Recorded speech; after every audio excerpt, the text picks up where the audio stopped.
A few weeks ago we read about Yaakov Avinu with the whole fight that he had with the Malach of Esav, and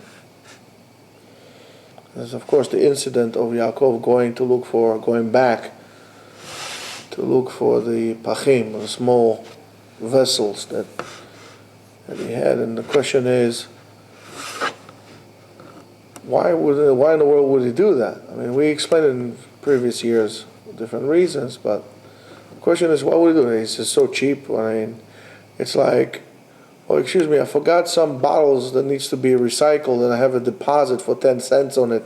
Let me go back now, and so people tell you, "Well, you're crazy. Just leave it there." Well, what do you care about this? And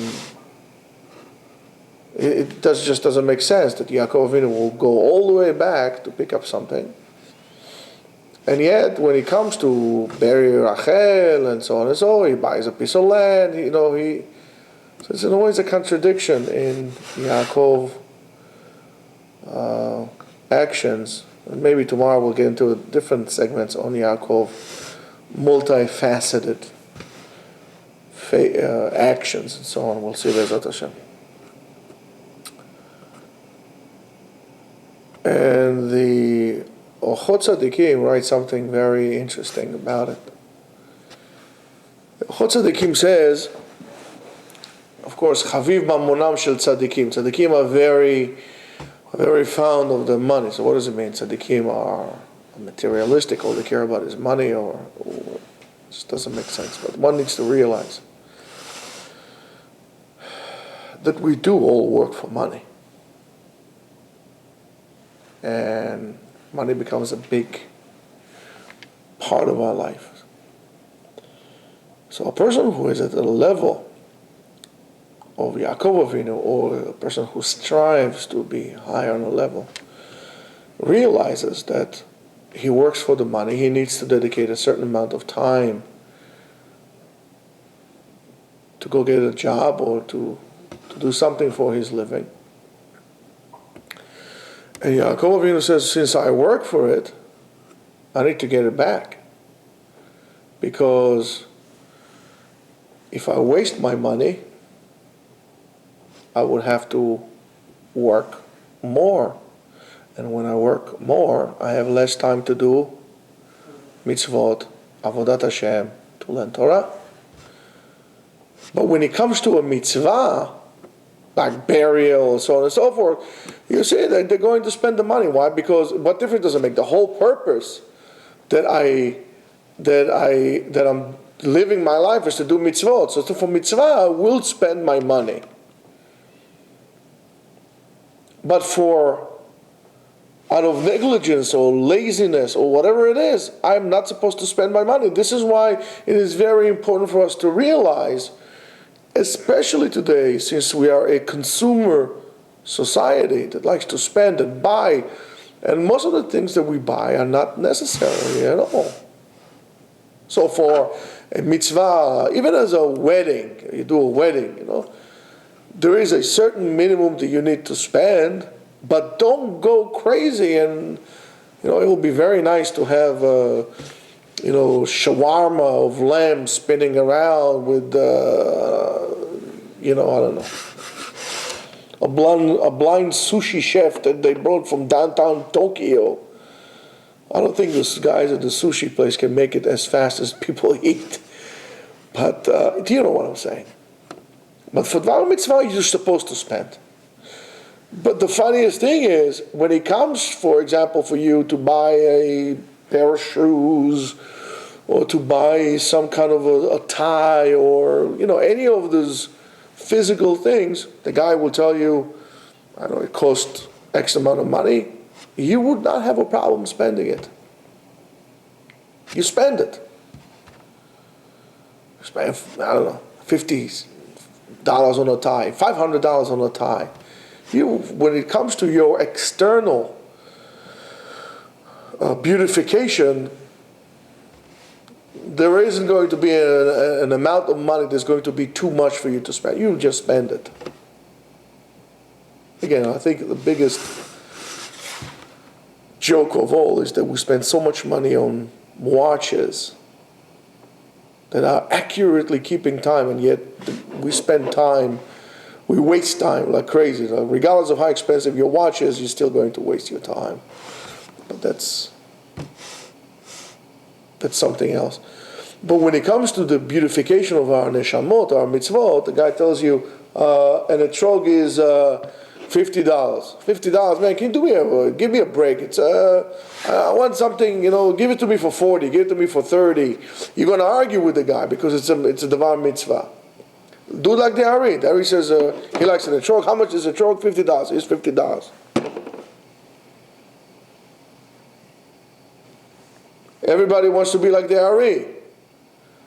But it's convenient, Kavanot, Gilgulim, this whole thing. Reading in but when it comes to do things like that, nobody will. Do those things like the Ari.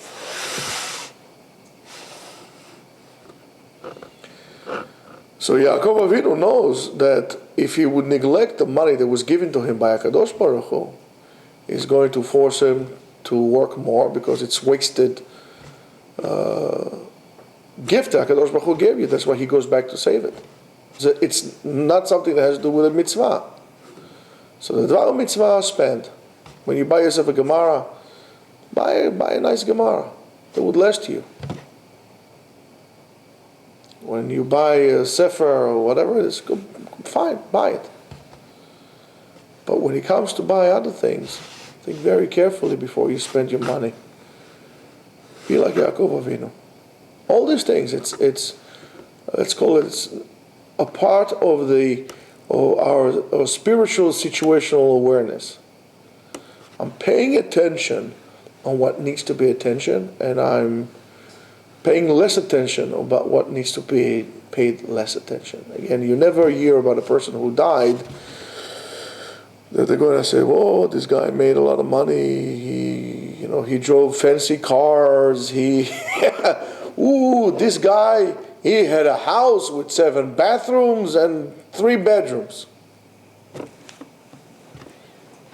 Nobody says that. When a person dies, he was a good man, he did this, and so on and so forth, So the bottom line, these are the most important things. So you need to pay attention as well. And that's what it calls to be a tzaddik. To be a tzaddik is to pay attention on what is important, to designate between important and not important. Tohu, olam tohu, a word of mix-up reality that we don't know anymore. The funniest thing, all these reality shows are absolutely anything but reality. And yet we are so in love with reality shows and so on. The biggest reality show of your life is your life. And that we fail. And that's what this book is called Orchot Tzadikim. Orach is the way of righteous people. And you become righteous, or you reach a level of rightfulness by paying attention to what is important and what is not important. Realizing those things, and not by what most people think a person is a righteous. He never stepped on an ant and so on. So these are those little things eventually accumulate themselves to have a lifetime journey of being a righteous person. It's an ongoing journey that you go on. So pay attention. Pay attention on how you spend your money and so on. Right now, tonight, Bezat Hashem, we're going to light the first Hanukkah candle. Spend money to buy good olive oil.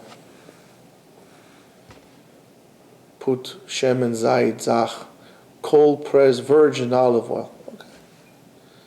Let's say you buy a bottle of olive oil, it will cost you $10. A bottle of olive oil. It will cost you less than the ready ones that are lower quality. Buy the best olive oil you can get. Cold press, virgin olive oil. Fill in your thing. Be like a Kohen Gadol. Now imagine, you're going to come to Beit HaMikdash. Imagine you're Kohen. You're going to come to Beit HaMikdash and says, let me get something right. I don't want to get my hands dirty. I can only wish to get my hands dirty in lighting a menorah in Bet HaMikdash, or to be able to see such a thing. I can only wish. Now, you're never going to if your attitude towards a mitzvah will be, it's dirty, the candles, the wicks. Yes, yes. That's beauty. That's not dirt. That's cleanness. You light a menorah. Guide yourself a nice menorah. Put pure cold pressed olive oil inside. Put your wicks. Let's say I bought a gallon of olive oil. $30. You know how many menorah you can light with a gallon of olive oil? It's like the rest of your life you can light menorah with it. But let's say it's $30. For crying out loud. If I will go to any halfway decent kosher restaurant, and even non-kosher restaurant, chas v'shalom, but you know what I'm saying.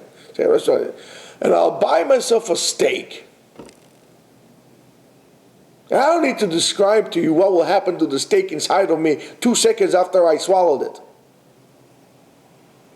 How much is a steak in a restaurant? $30. Even in a non-kosher restaurant, that I'm saying, God forbid, don't think I'm telling you go to eat, but that is cheaper. $30 versus $50. And what happens to it? 2 seconds later, you chew it up, you cut it up, you put it in your mouth. It's worth nothing anymore. It's disgusting. You ever see what happens to a steak that you bit, you chewed, and you took it out? It's just terrible. But for that, I'm willing to spend, for the ta'ava, for the desire of my flesh, I'm willing to spend $50. For menorah, and I'm putting it in the window, and the whole world can see. And why do I put it in the window? To say I'm not embarrassed to be a Jew. And Pirsumei Nisa. For that, I'm going to become cheap. I'm going to light with little candles. Why? Because it costs less money. It's $4 versus $30.